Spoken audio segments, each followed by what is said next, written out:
program starting as low as $1 a day. The call is free, activation is free, shipping is free, and no contract is required. Remember, with Medicaid, you may qualify to get your Care Watch for free.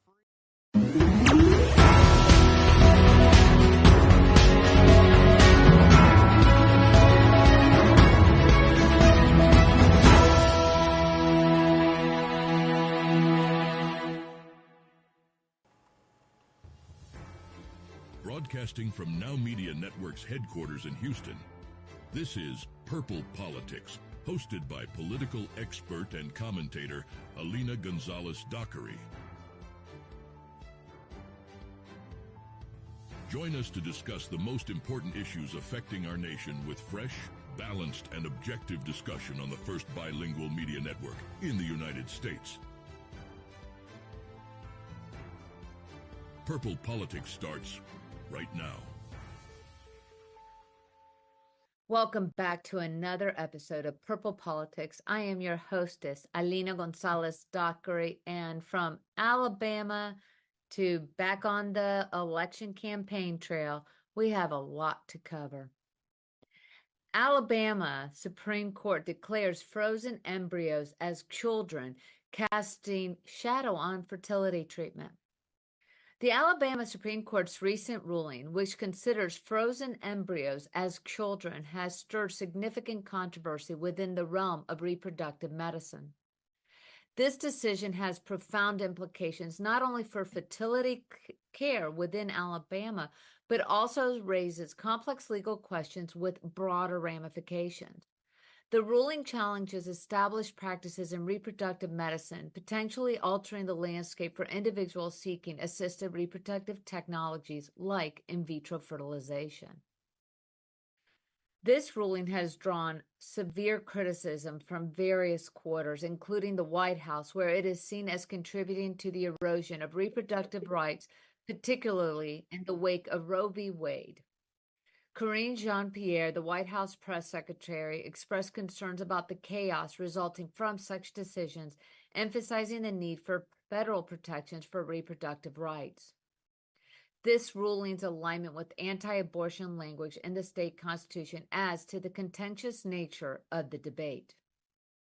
Legal experts and fertility specialists have raised alarms about the ruling's far-reaching consequences.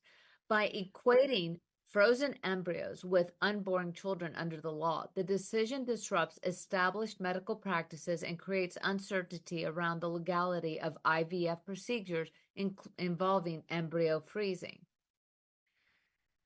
This uncertainty extends to potential legal liabilities for medical practitioners and patients alike, further complicating an already emotionally, financially taxing process for individuals let's face it, it's not individuals. I am sorry. I am a woman who has gone through the IVF process.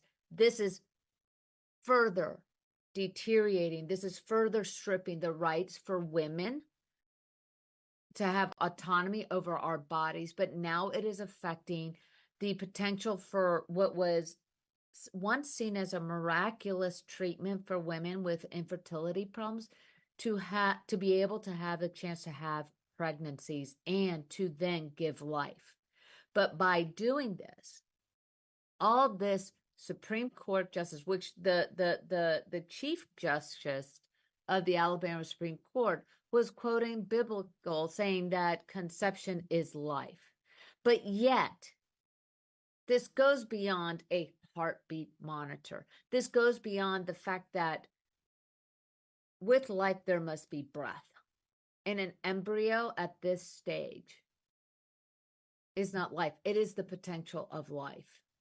But this is further deteriorating the rights of women. And I understand you all are going to say, well, this isn't very purple of you because, what about those that are non-binary or transgender? The bottom line is this is the biological female.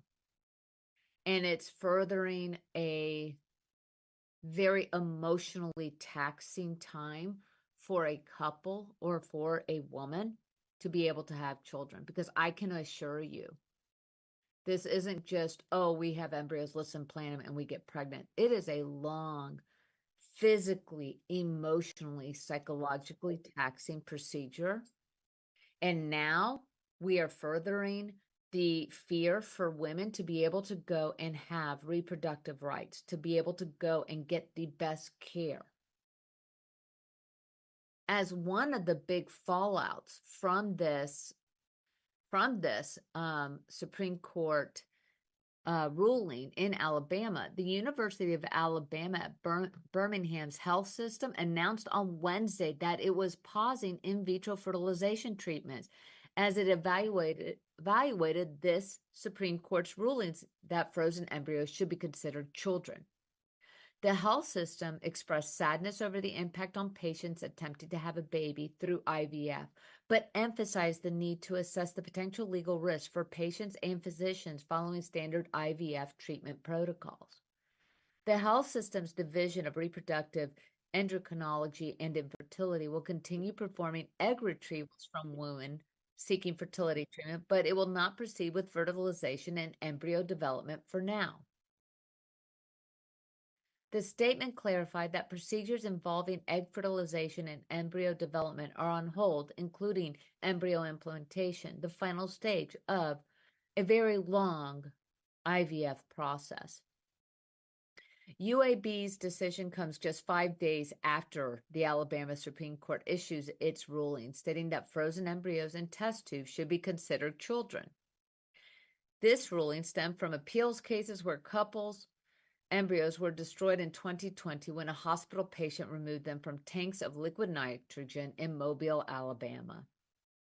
The ruling referenced anti-abortion language in Alabama's constitution and a law from 1872 allowing parents to sue for the wrongful death of a minor child, applying it to unborn children without exception for extrauterine children. The ruling has sparked concern in the field of reproductive medicine, rightfully so, with infertility specialists and legal experts assessing its potential effects on access to IVF and other fertility treatments. But not only in Alabama, this is going to far reach to those states, particularly those states that are extremely conservative, that have already, like Texas, banned the right to an abortion, that have basically stated that conception is life. This is now furthering the accessibility of proper fertility care for a woman. I can tell you that though it's been some time ago that I went through the painstaking process of IVF, the painstaking steroids and medications and hormones that strained my marriage, that strained my ability, as you know, to even just continue to have hope. But to think that if I were going through that today and potentially not being able to then further, as I am going through this process, then not be able to go the full gamut, to be able to have that embryo transfer because of liability and possible criminal ramifications. This is not progress. This is why, yes, we need Congress to man up, if you will, or woman up, and say that we need to have certain safeguards in place. Other Western countries do have limits to the right to terminate a pregnancy, but IVF is not about terminating a pregnancy. IVF is giving hope to women who are infertile in being able to have a child. And yes, I know the Catholic Church has, their outlooks against IVF, but this is furthering the degradation of women's rights in America. And I call for the Congress, for congressional members, both on the right and on the left, and especially those that are centrist, to get together and figure out something. Because what we are seeing is now we're going back to the 1800s at this point. And as a woman, as a leader in her community, I assure you, I will be very vocal. So, yes, we're supposed to be purple politics. Yes, it's about common sense in the media as well as in politics, but this should be more. I expect so much more. And as a lawyer, yes, absolutely. This ruling was just a slap in the face, because regardless what the Chief Justice especially put in their personal religious beliefs into this ruling, which is now furthering what potentially could occur in families who struggle with fertility to no fault of their own, or even those that are using surrogates. It is time. France has a limit on abortions of 12 weeks. England has 15 weeks. Maybe it is time that we have a federal law that allows and protects the right to choose. It is not a right to an abortion. It's a right to choose. It's a right for women, biological females, to be able to have autonomy over their bodies and to have proper health care. Go back and look at the tapes and interviews of those Supreme Court justices when they ruled on Roe v. Wade. Look at the potential impact it has on female health. And now we're having a direct affront, a direct attack on the ability to have access to fertility medical care. This is absolutely ridiculous. And what happens, let's say, in the case that someone decides that the embryo doesn't take place, or the embryo does not survive or grows beyond the zygote period to be able to be implanted?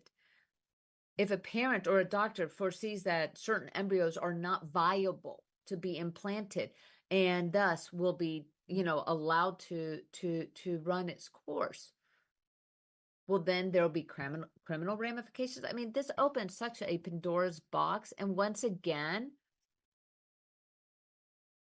this is just such a backward step for America. This is a backward step for women. This is no better than the Biden administration's education department trying to revoke Title IX, which allowed women equal rights to scholarships and to college education and such. All for what? This is all grandstanding, and both extreme sides need to be pulled in. So I am imploring my audience, let's get back to common sense and figure out how we can actually focus our efforts to promote well-being, both in women, children, and families, but also promote what is common sense. And that common sense is that we have a lot bigger issues that need our attention than determining whether or not a woman has a right now to fertility treatment. I am Alina Gonzalez-Dockery. I'm going to take a quick break, and then we are going to talk about all things campaigns. I'll be right back.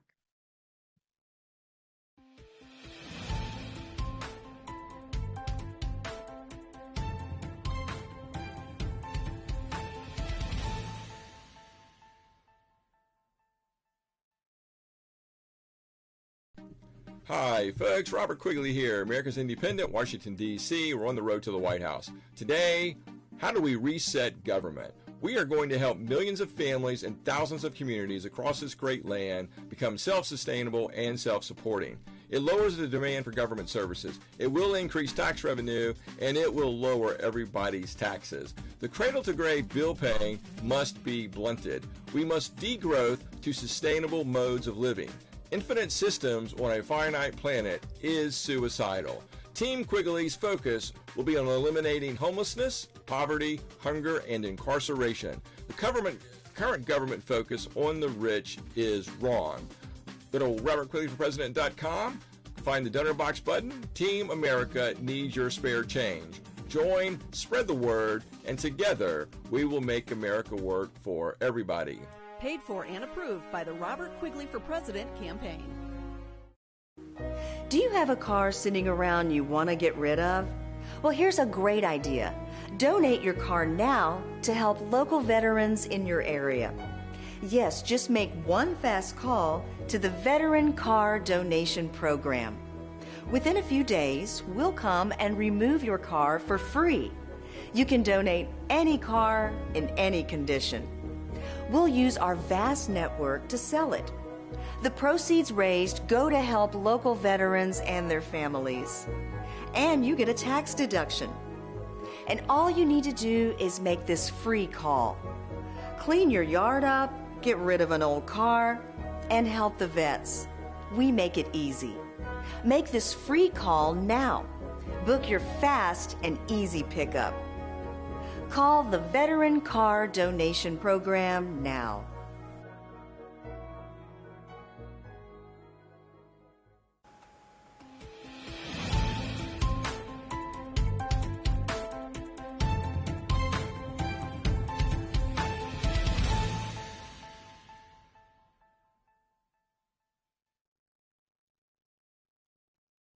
Hello and welcome back.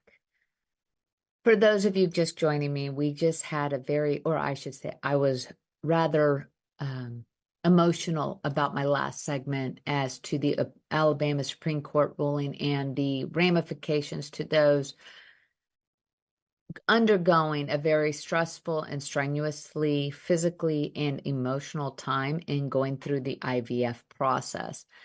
My heart goes out to those patients who are now put on hold after going through sometimes months and even years of treatment. And I pray that you will get some relief, if not find other locations to be able to conclude your IVF treatments. But now, from Alabama Supreme Court to South Carolina primaries. And here we have former Republican primary candidate, Senator Tim Scott, who is upholding Trump's rhetoric and condemning personal attacks. Senator Tim Scott, who went on the election campaign road, was all about loving America and about peace and calmness, and he just wanted to portray a really positive outlook. Well, I guess, the saying of who you associate with will eventually form your character. Well, he has definitely put up a switch because Senator Tim Scott is not only a major supporter and endorser of Donald J. Trump, he is defending all of Trump's contentious remarks and name-calling of his rival, Nikki Haley, ahead of the South Carolina primary, which will be this Saturday, February 25th. Scott criticized attacks from Haley supporters, including her son, Nayland, who referred to Scott as Senator Judas, a term implying betrayal due to Scott's endorsement of Trump after dropping out of the Republican primary. Scott addressed the insults against him while also defending Trump's attacks on Haley, including promoting a racist conspiracy theory about her citizenship and derogatory remarks about her intelligence and marriage. Let's remind the viewers, Trump and all of his cronies are now calling and have been calling Nikki Haley bird brain, a very misogynistic, derogatory term to a woman, reflecting back to the time of even Archie Bunker shows of calling wives ditzy, dimwit, bird brain, things like that. This is not something that you should be proud of.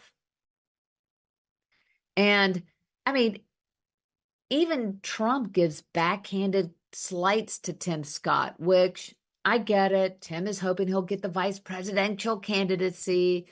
But, even Trump is joking around saying that Tim Scott did a horrible job on the campaign trail for himself, but now is doing great, is better at the campaign trail for Trump.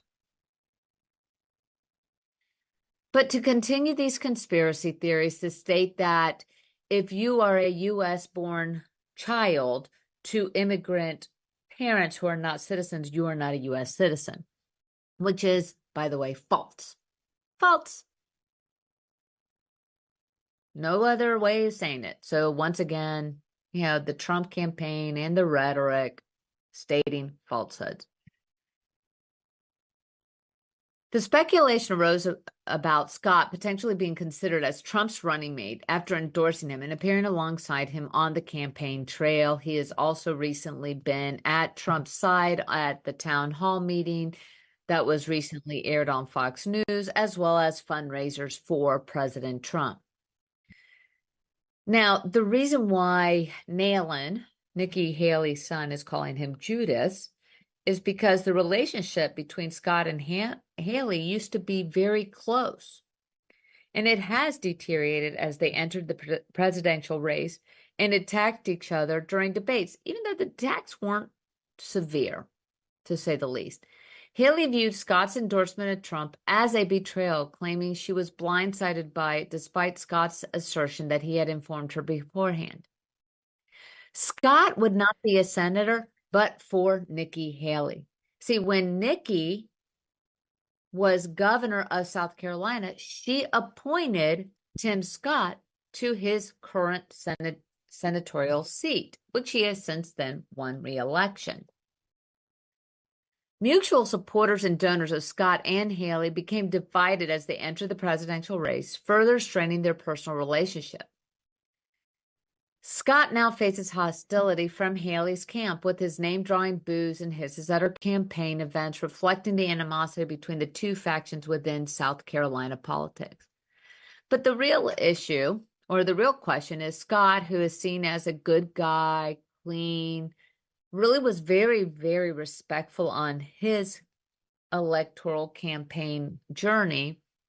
If he's going to continue to get mired down by the tar pit, which is Trump's campaign, which always spouts vitriolic rhetoric, name calling, stating untruth, rumors, which even, let's recall, he was attacking DeSantis even before DeSantis threw his name in the hat, and implicating rumors that he was a pedophile and such. I mean, is this really what, a guy who's supposed to be God-fearing, respectful, and wanting the best of America and for the greater good? So as the Trump campaign continues to roll, and yes, I'm sure we are going to see it continue to roll to what most people say he will be the primary candidate, or he will be the Republican candidate for the general election. How far will Scott go in his defense, continued support, and willingness to adhere to a man that continues to sling a lot of mud, a lot of innuendo, and disparaging remarks to Nikki Haley? Nikki Haley's fundraising surges despite the poll showing that she has a 30-point deficit to Donald Trump. Nikki Haley, who has vowed to stay in the fight beyond South Carolina primary, beyond Super Tuesday, has shown a significant fundraising coup, if you will. Last month, the former South Carolina governor's campaign pulled in $9.8 million. And the super PAC that is supporting and very much pro-Haley has also raised an additional $5.8 million.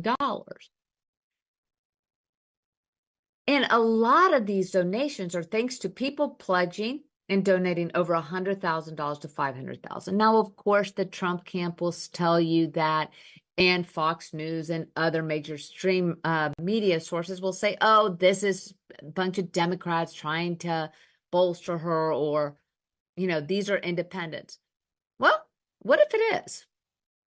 One thing is for certain, Nikki Haley is going against unsurmountable odds. Let's admit it, she is. But one thing is for certain, she's in it for the fight. And one of the things that Governor Haley continues to state is that she is doing this to save the Republican Party, to provide another voice, a voice of reason, a voice that can unite those of us that are independent, those of us that are moderates, and even disenfranchised Democrats that might be more left of center. So with all of this, with this surge, and yes, Trump has outfunded her in January, but he's also overspending because a lot of his contributions are going towards legal bills. And even Lara Trump, his daughter-in-law, was certain that the RNC will be assisting with the legal bills and legal fines of Donald Trump, which, for those of us that are out there and maybe contributing to RNC, maybe that should be a big question mark as to how is this supporting the Republican Party. But let's go back to Nikki Haley.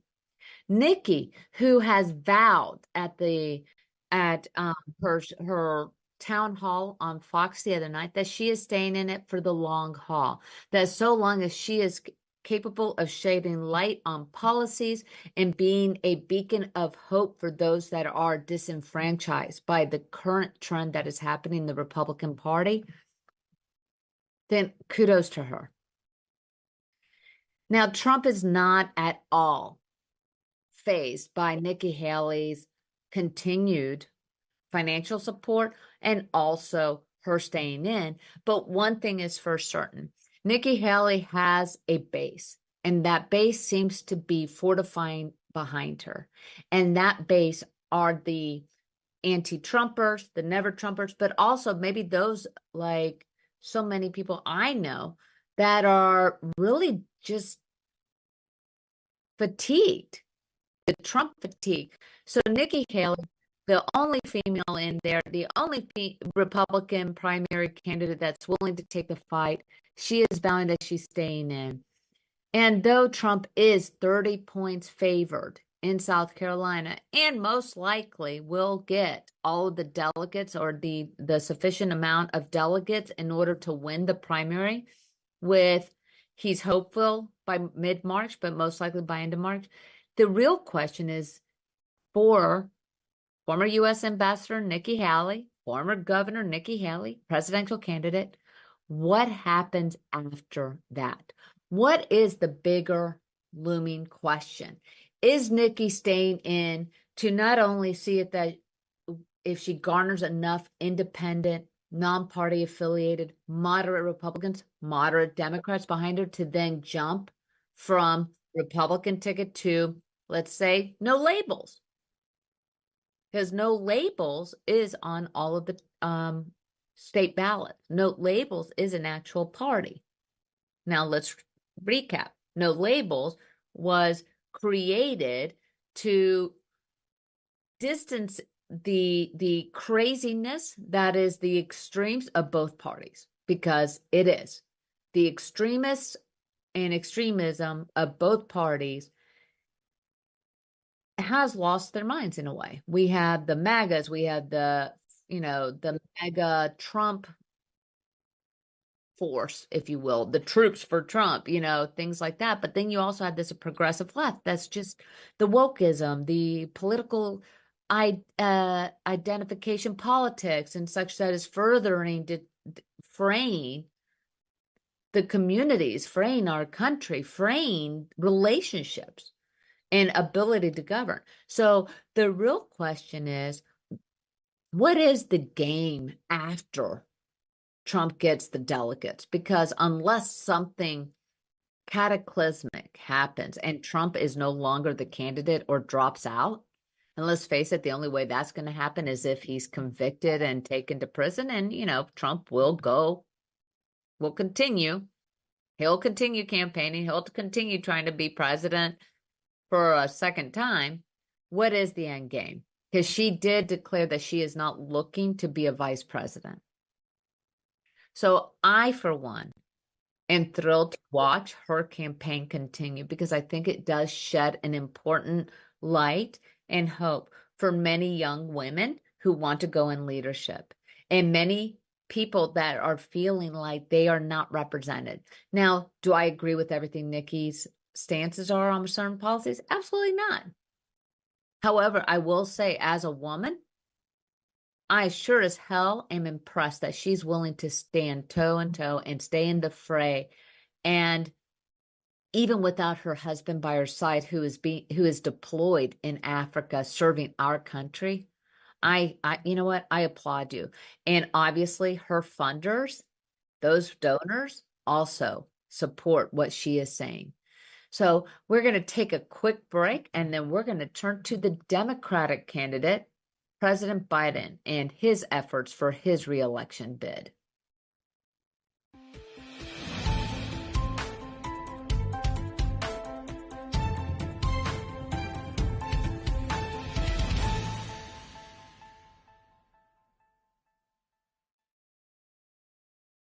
Taking a trip in the next 12 months? Airlines are under tremendous pressure and they're practically giving away their unsold seats. Like every crisis, this one will end too. But right now is the best time to take advantage of giveaway ticket prices on their unsold seats. We're not allowed to publish these low fares online. The only way to get these rock bottom giveaway prices is to call. So phone low-cost airlines now for airline ticket prices you may never see again. Hi, folks. Robert Quigley here, America's Independent, Washington, D.C. We're on the road to the White House. Tyrannies of the extreme must end. Americans firmly believe that the needs of the many must outweigh the needs of the few. What folks do in their bedrooms and the lifestyles they choose are protected legal rights. However, the other 99.9999% of Americans have a legal right to be free from those choices. Adolescence is tough, but it is a crime to interfere with the normal and usual course of nature, childhood development. Schools must operate within the parents' reasonable expectations. Most left-leaning folks are moderates. They want the government to have the backs of all Americans. Go to robertquigleyforpresident.com, find the donor box button. Team America needs your dollars. Together, we will make it work for all of us. Paid for and approved by the Robert Quigley for President campaign.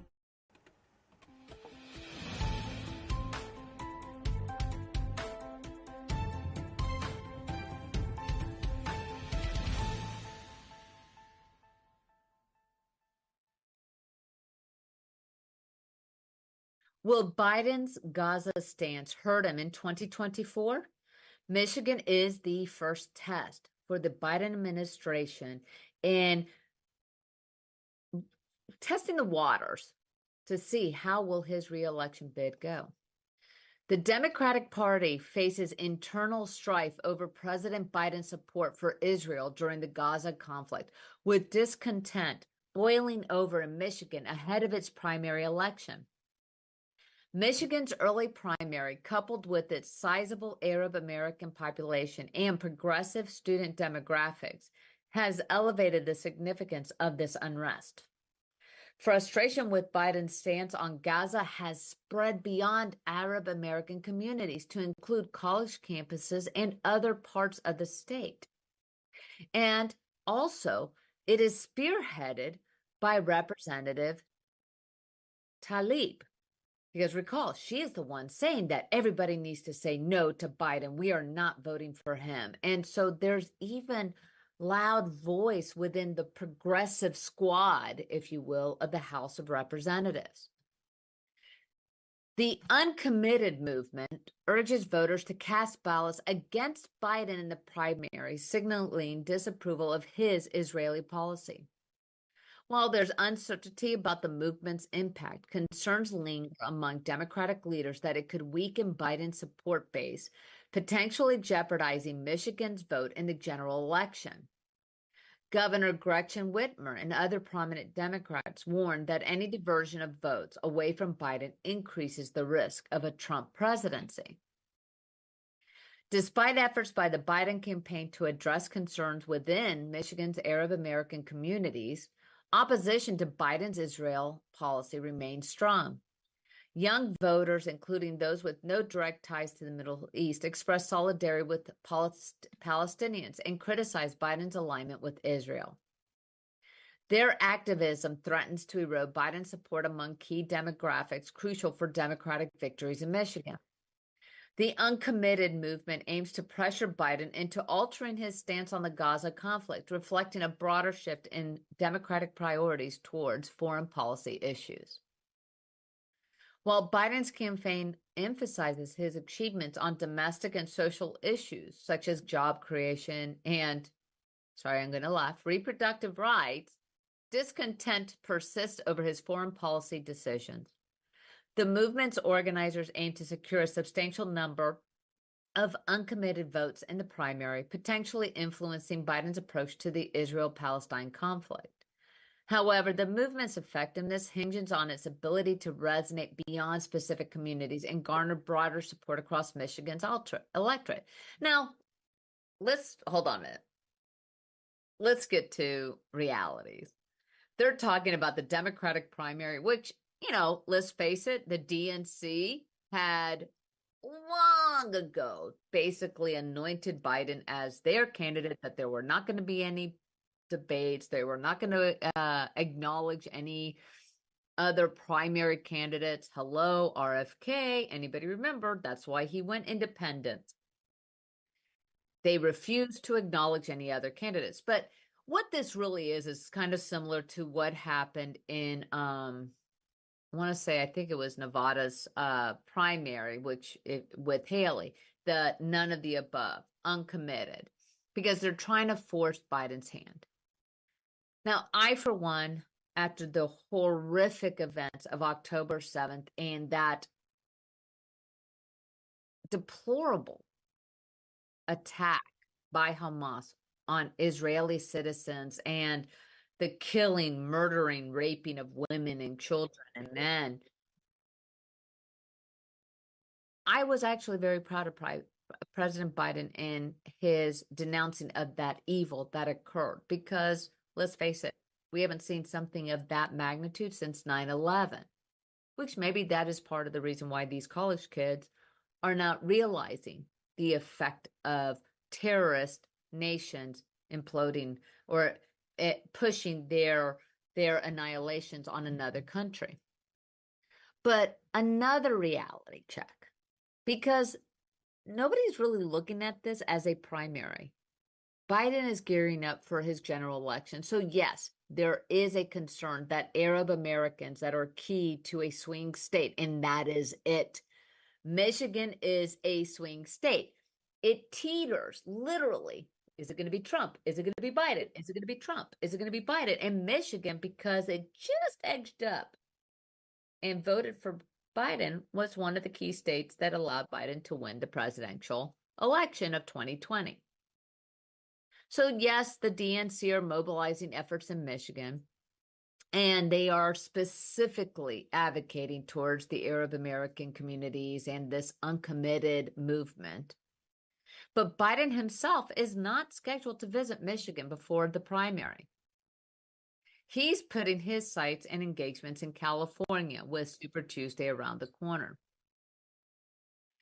So the rallies held by organizers in Michigan underscores a growing discontent with segments of the Democratic base.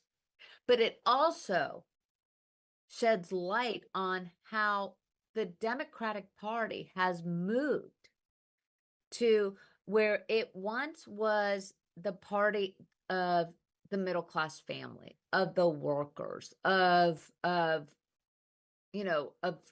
ability to work and stuff. And then they shifted since Obama's first election. It shifted to that of party politics, to identification, to race, nationalism, things of that nature, and ignoring what was traditionally a Democratic base. So the real question is Biden going to cave? And let's face it, Biden's not exactly the most stalwart, person when it comes to standing ground and maintaining his thing. He has been known to throw a couple of barbs, rattle the cage, and then all of a sudden give in. But that is going to be the real question. Does Biden give in to this uncommitted rally headed by Tlaib and state, you know what? We're no longer in support of Israel, a longtime ally and the truest ally and necessary ally in a very unsettled Middle East. Time will tell, especially as the general election comes along.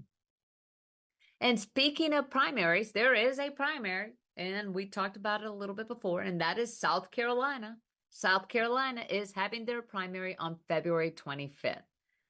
The Republican presidential primary pits Nikki Haley against Donald Trump in a highly anticipated showdown, marking the first head-to-head contest between the two since the New Hampshire primary. Despite Haley's strong ties to the state as a former governor, a very successful former governor, and a Tea Party governor, I think that needs to be stated because people like to throw that Nikki Haley's a liberal and a Democrat and she's just faking being a Republican. She actually was a Tea Party governor. But this is the first time that Nikki and Donald are head-to-head. And Nikki has ramped up the negative ads or the negative commentary on Trump. And one thing's for certain. She is hitting home on some of her attacks. I mean, I personally wish she was going back to her policies and maybe gearing her campaign to women. I mean, let's face it, she is a consensus builder. When she was first, let's look at the Nikki of the first debates versus Nikki now.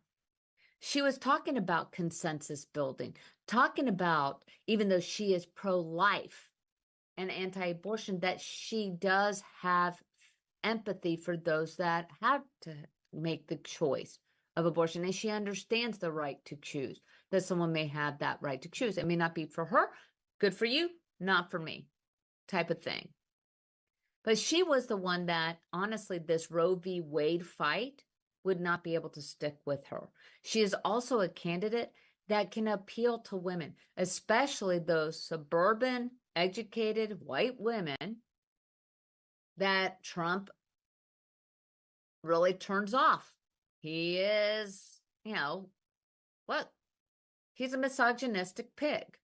He always has been, and he is, and it's getting worse. And yes, Donald Jr. could come after me as well, but he's not, that apple didn't fall far from the tree either.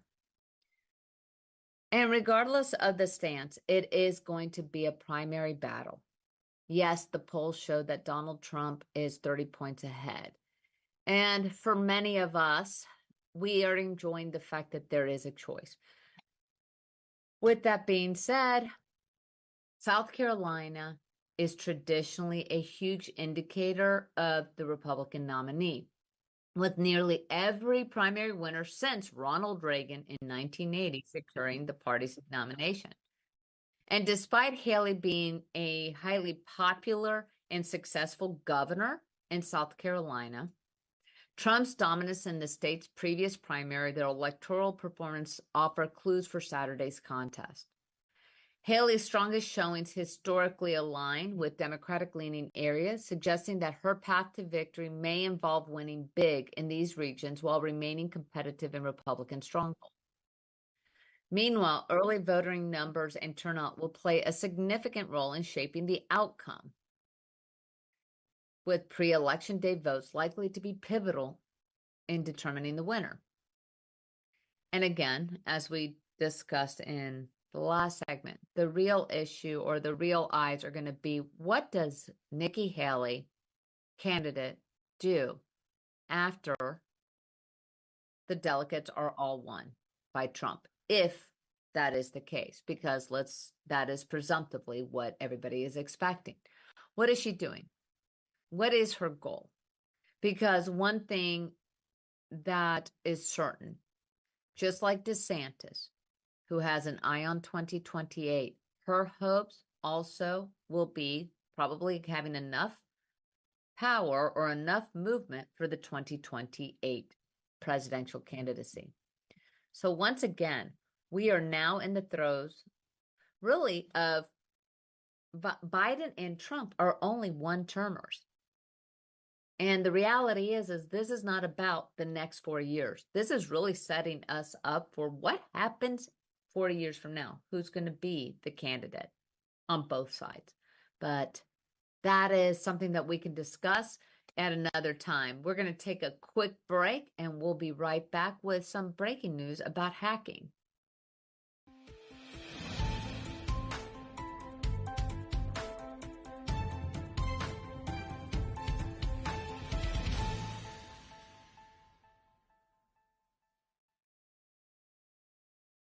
If you're living with diabetes and using insulin, you know the pain of pricking your fingers over and over again. By wearing a small device called a continuous glucose monitor, or CGM, you can reduce the pain of pricking your fingers right away. If you use insulin daily, you might be eligible to get your own continuous glucose monitor. So call the US Med Diabetic Health Hotline today and learn about the latest CGM technology. Not only can a CGM immediately reduce pain, it's accurate, easy to use, and helps you make better diabetes treatment decisions. And if you have Medicare or private insurance, you can see if you qualify for a CGM at little or no out-of-pocket cost. We'll also provide free shipping of your new CGM, and we'll bill your insurance company for you. If you use insulin daily, you might be eligible to get your own continuous glucose monitor. So call the US Med Diabetic Health Hotline to see if you qualify for a CGM at little to no out-of-pocket cost.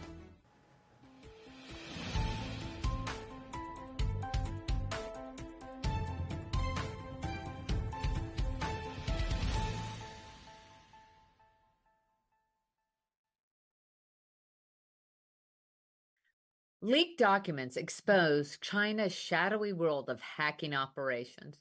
A recent leak of documents has shed light on the clandestine operations of Chinese hacking firms, with one company, iSoon, offering a range of hacking services to customers in China and abroad.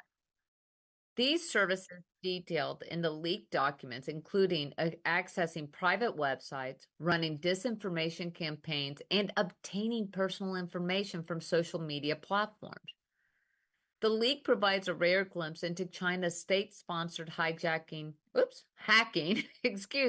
efforts, which target foreign governments, telecommunications firms, and even domestic entities. The leaked files outline an 8-year campaign by iSoon to infiltrate databases and intercept communications in countries across Asia, including South Korea, Taiwan, and India. Additionally, the documents reveal efforts to monitor ethnic minorities within China and target online gambling companies. Cybersecurity experts believe the leaked materials to be authentic, providing valuable insights into China's expansive hacking operations.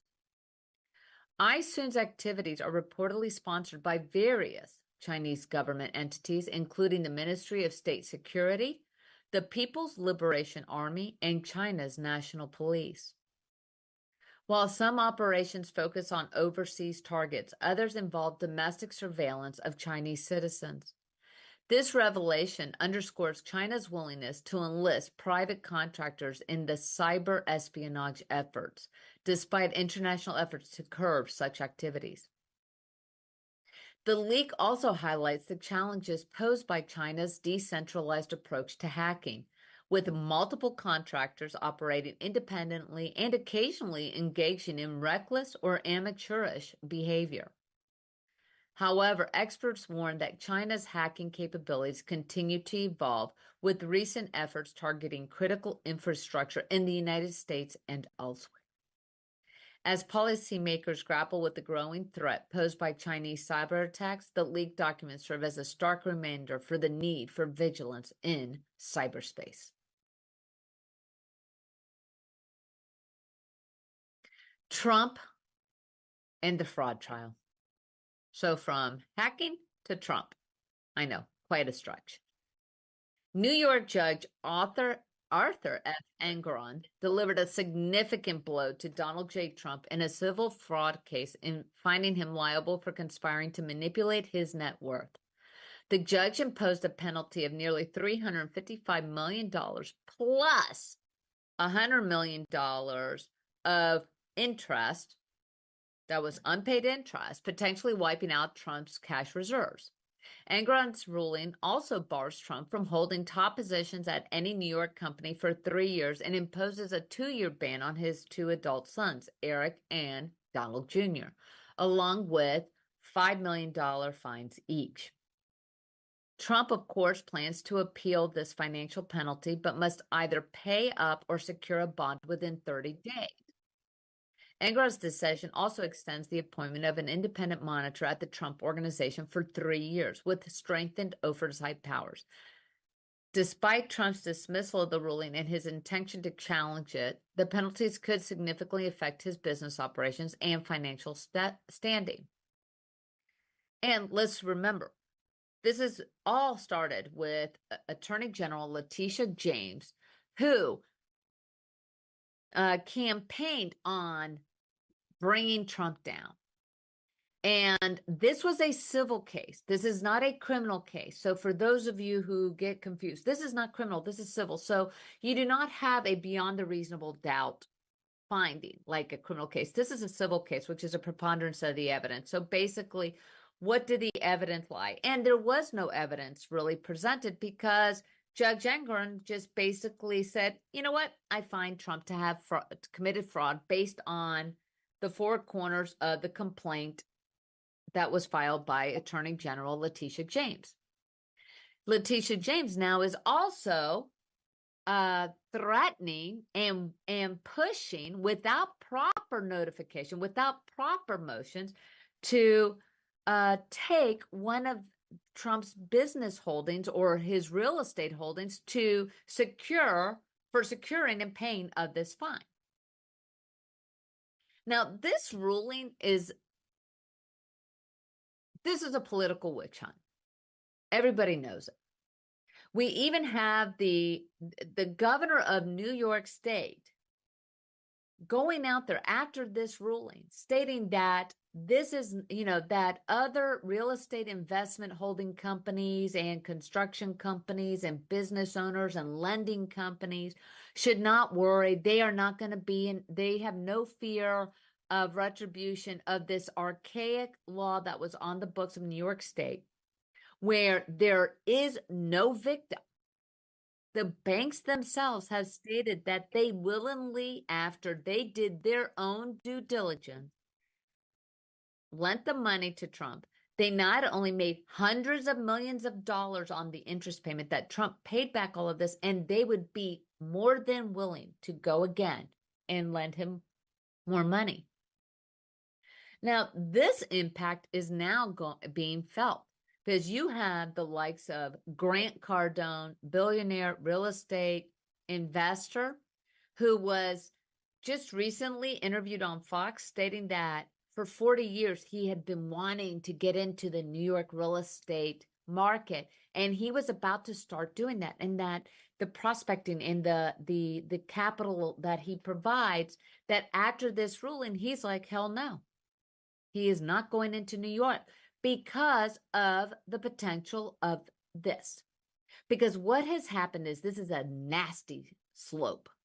It is beyond slippery. We're talking, this is a avalanche of snow coming down, an avalanche down this slope, because this case has now opened the door for New York attorney generals to turn their sights on anyone who they do not wish to further have business or political base in New York State. You also have Mr. Wonderful, the Shark, Kevin O'Leary, who stated that he will no longer do any more business in New York based on this. Regardless of your political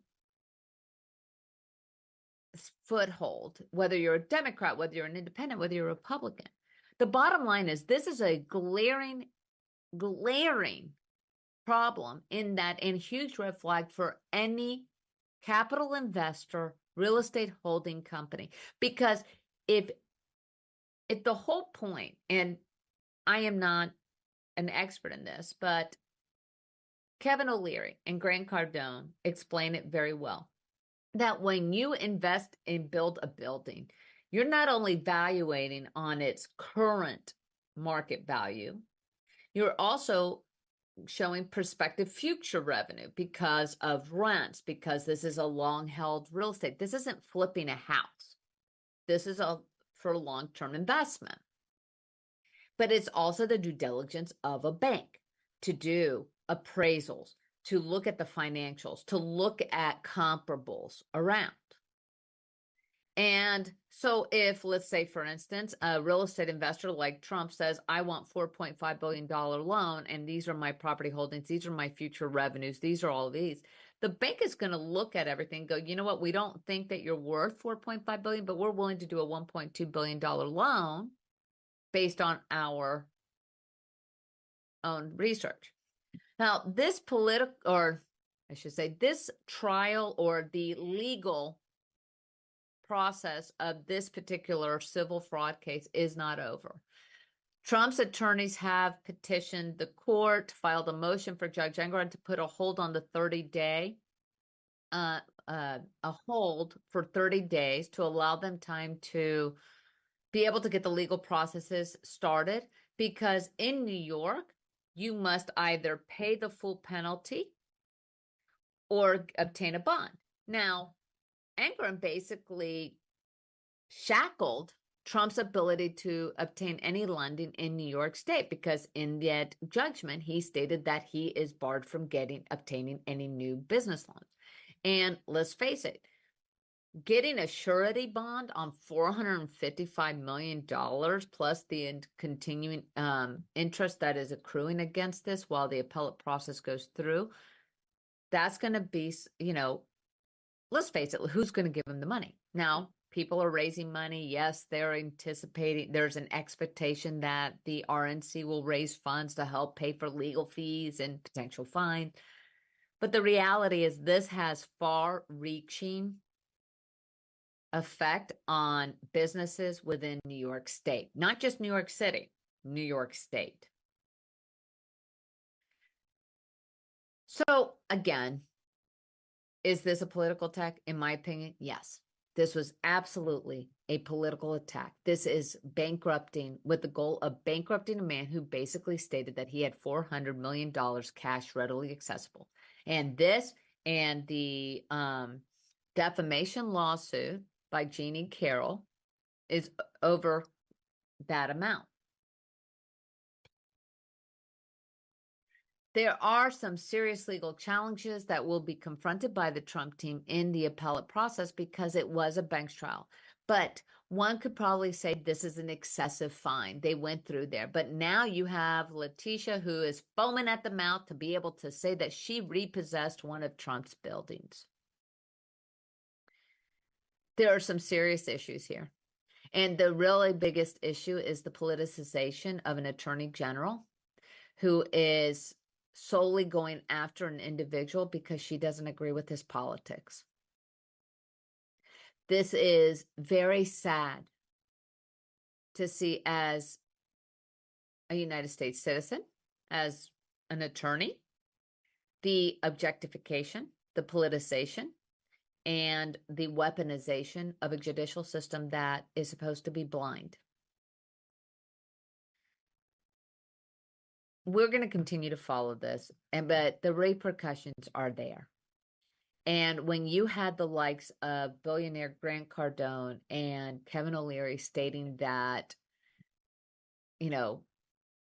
businesses beware, investors beware, and they're stating they are not going to be investing any further and pulling whatever investments they have and capital out of New York.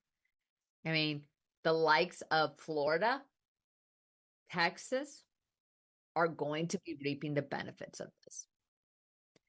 I am Alina Gonzalez-Dockery.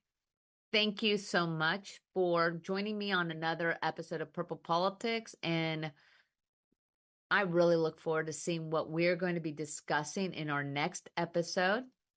And I wish you all a happy weekend, and for South Carolina, happy primary election day. We'll see you again real soon. This has been a Now Media Networks feature presentation. All rights reserved. Hi, folks. Robert Quigley here, America's Independent, Washington, D.C. We're on the road to the White House. Today, Kennedy Jr., the haphazard presidential candidate. He's an extreme right-winger running as a Democrat. When failure was obvious, he switched to being an independent. What are his problems? He has no time to collect ballot signatures across America. He has no support from the left. 61% at least of independents reject Kennedy Jr. He has a platform of conspiracies. He ignores science, 70 years too old. He dreams of the presidency. He obsessed over his family assassinations. His platform is devoid of meaningful solutions. A stymied